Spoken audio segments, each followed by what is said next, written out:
Et de 30, d'abord rappeler que c'est la 30e loi sur l'immigration portée en 40 ans et rappeler très simplement, y compris des membres de l'ancienne majorité présidentielle l'ont rappelé également, la 29e n'a fait l'objet d'aucune évaluation et de nombreux textes d'application ne sont pas encore possibles. Vous connaissez le motif théorique qui a initié ce projet de loi immigration à venir.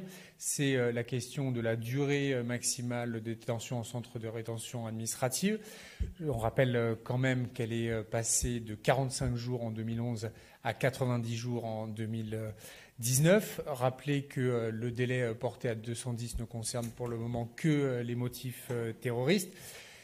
Et de rappeler, ce serait à mon avis un élément très important du débat, qu'aujourd'hui, seuls 5% des rétentions administratives durent plus de 75 jours. 5% seulement. Et la quasi-totalité des exécutions d'OQTF le sont immédiatement après la rétention administrative et que tous les délais longs se heurtent à des obstacles de faisabilité. Et donc nous pensons que c'est évidemment un motif alibi et qu'en réalité, la motivation du gouvernement est évidemment très clairement politique. Elle est initiée par l'extrême droite et un gage en faveur de l'extrême droite. Nous rappelons que Marine Le Pen, lors de sa réponse au discours de politique générale du Premier ministre, avait explicitement demandé au gouvernement d'engager une telle loi début 2025.